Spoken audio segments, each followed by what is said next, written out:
So now we've covered d takes e5, now knight takes e5. Yeah, so this is the fundamental difference for black. We saw after d5, knight d2 that Knight c6 the knight on c6 is very often misplaced. Yeah. On the other hand, the knight on f3, having it here allows black more possibilities to play knight g4, to play bishop g4 with a pin, and sometimes, black was playing knight d4, right? Mm-hmm.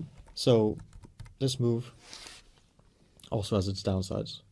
One downside for black is that there is a move knight d2 here, which is interesting to explore. It's not the move I'll recommend, but it leads to a different structure, where we kind of saw this structure in like the Steinitz, for example. That white has a slight space advantage here.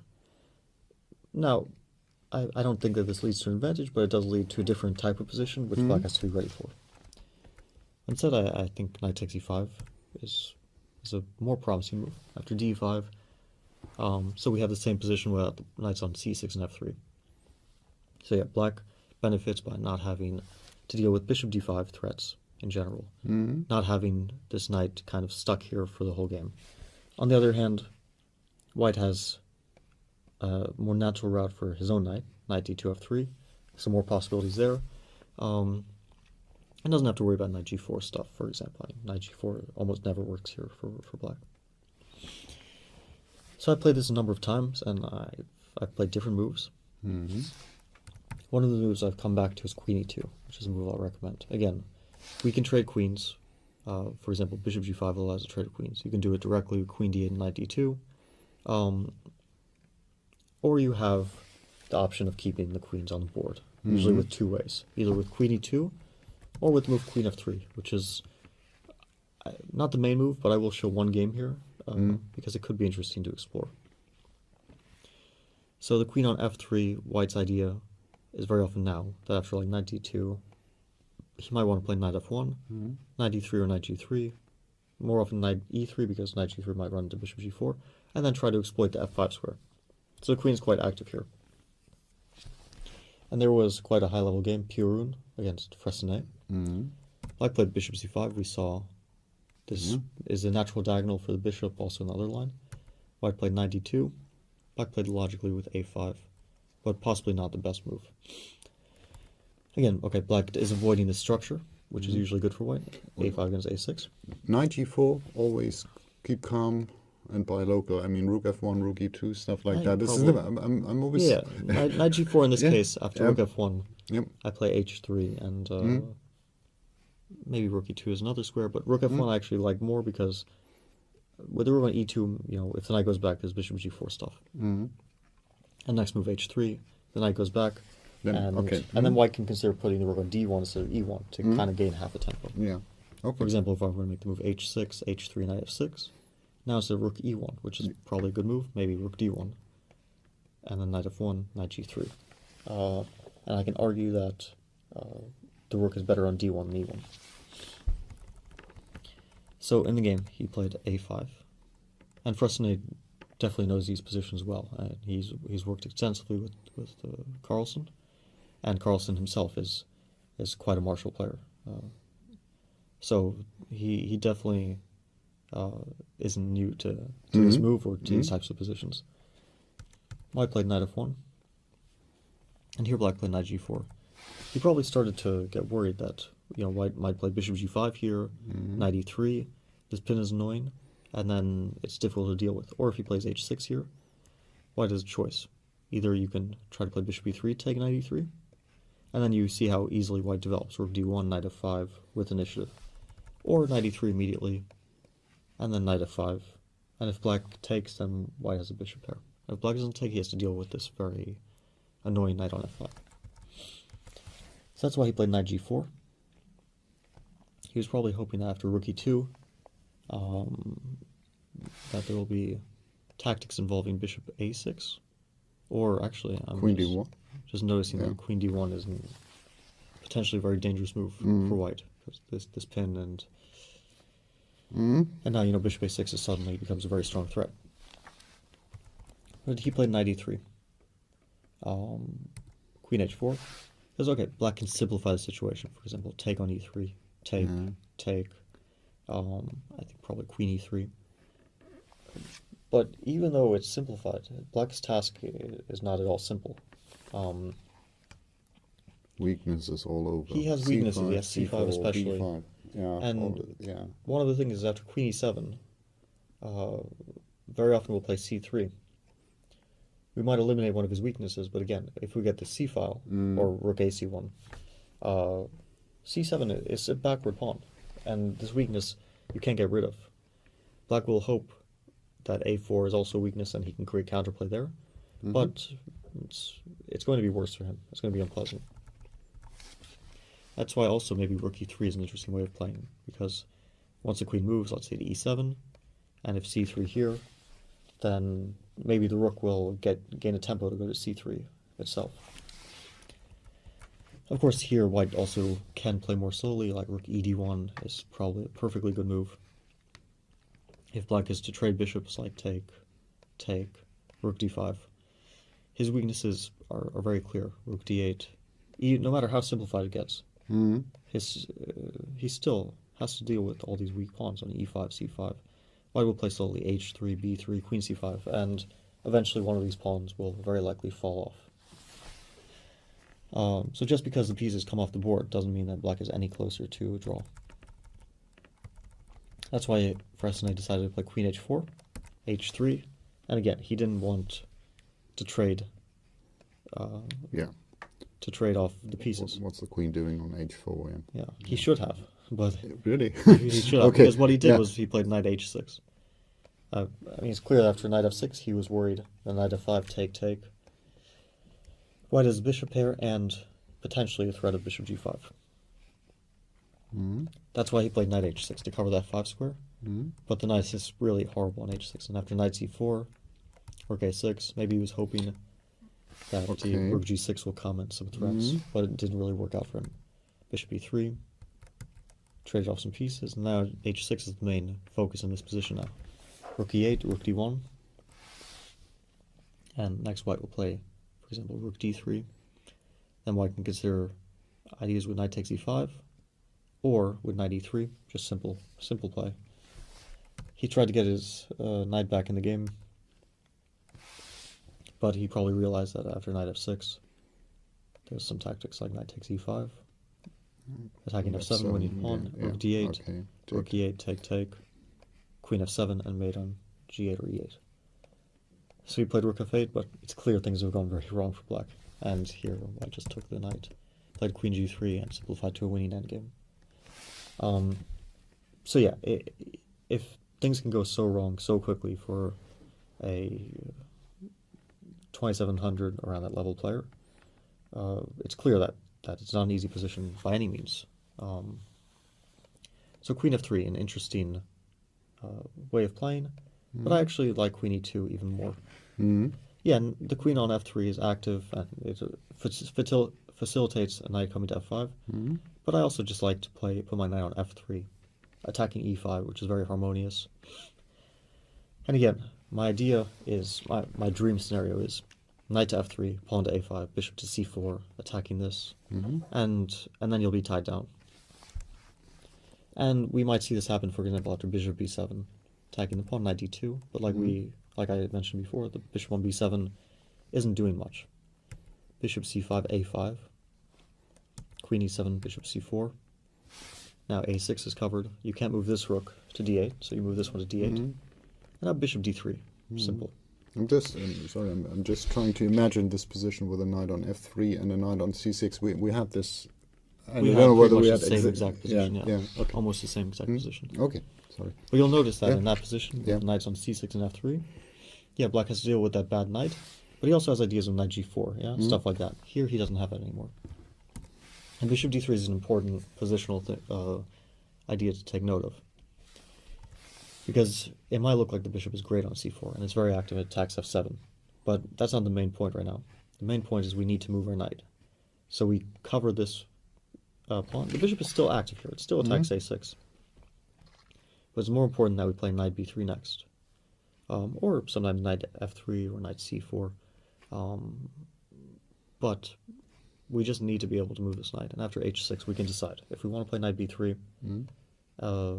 bishop a7, for example, bishop e3, trying to take advantage of c5, or we can play knight c4, and maybe one day bishop e3 and try to get the knight to f5.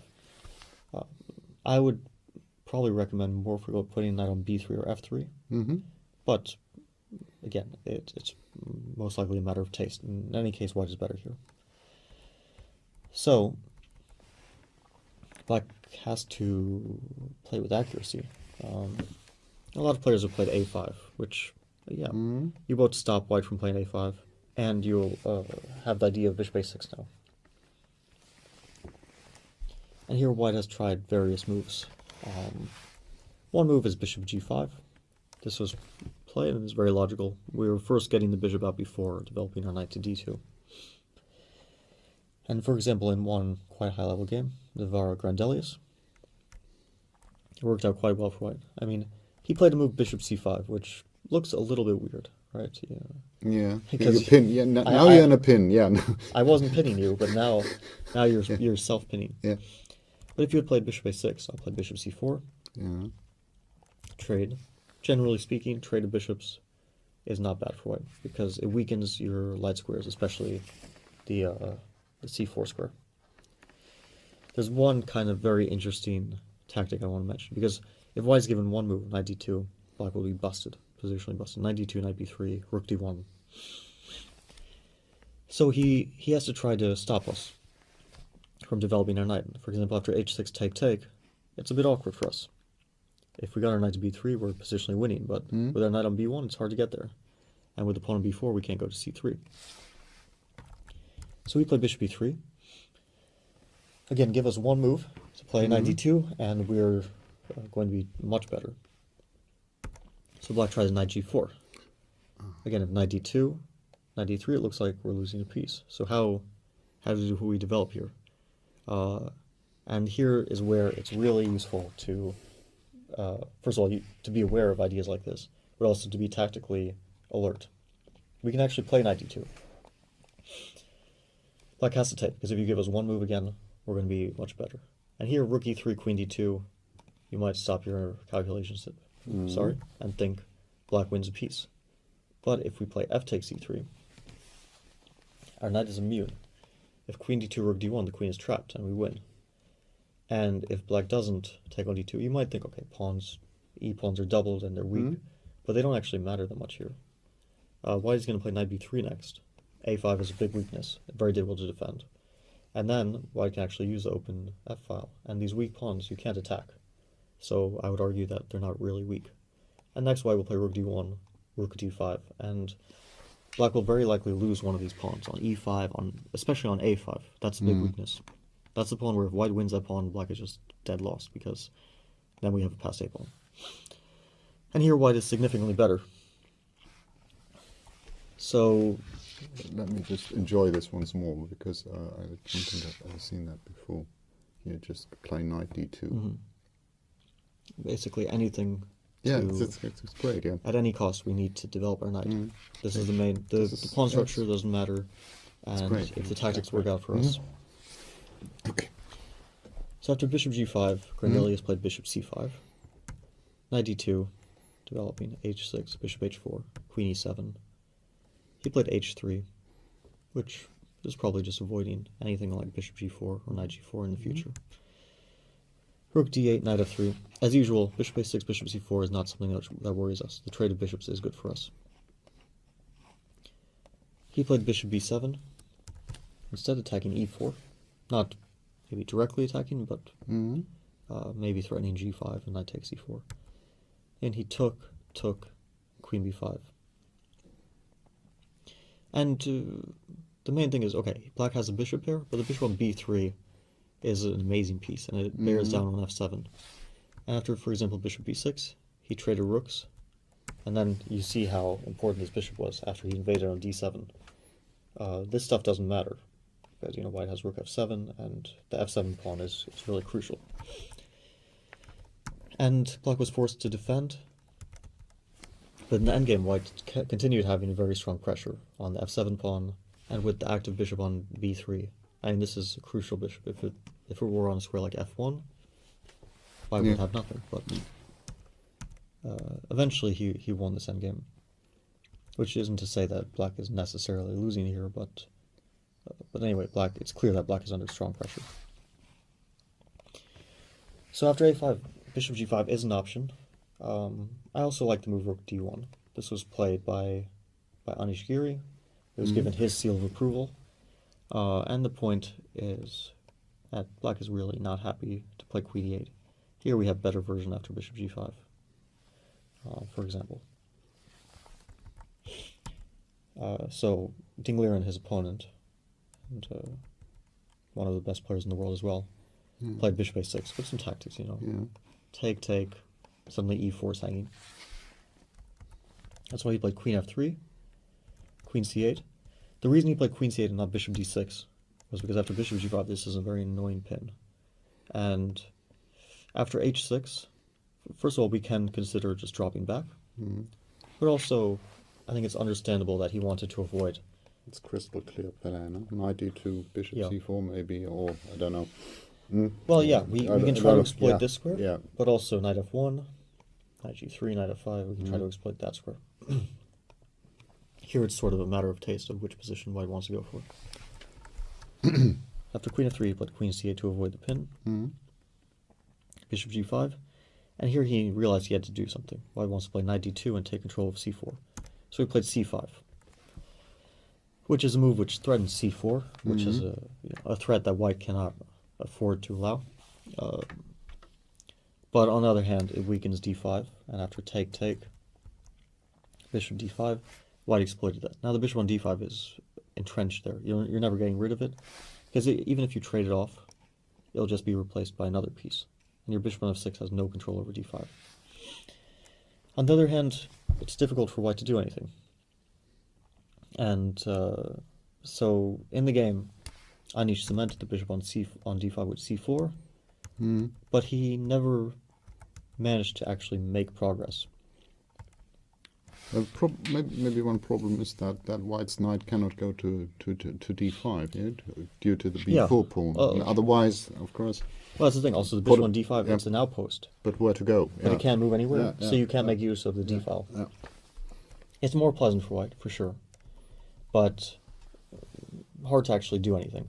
And in the game, they kind of shuffled their pieces around in an endgame, eventually agreeing to a draw, because neither side could find anything to do. So that's why in this position, after rook b8, rather than playing c4, which kind of closes off our bishop, I'm recommending knight d2 instead. And if White gets one move to play like knight c4, then we really have control. Because now our knight also has a beautiful outpost to go to, and White can follow up with, for example, knight c4, b3, knight e3, bishop c4, knight d5. If White can maneuver his pieces in such a way to utilize the d5 square with not just his bishop, but also his knight, then I'll have a serious advantage. Problem is Black plays c4. Here I think White has chances for an advantage, because after I play c3 here with White, pawn on c4 is actually a weakness. And there's a very simple reason for that. I can attack this pawn with two minor pieces, and you can only defend it with one. Your bishop on f6 has no control over the light squares, and can't defend this pawn. And on top of that, White does have a bishop on d5, which is very active. So I can't say that White is objectively better here, but I think it's practically more pleasant to play with a strong bishop on d5 and with the threats to the c4 pawn. So after a5, White can decide which is more attractive, either to go for bishop g5, to go for this Navarre game where you try to trade the bishop and make use of the bishop on b3, or to go for the more concrete play after rook d1. After queen e2, the main move is bishop c5. And this is a move which I faced twice myself.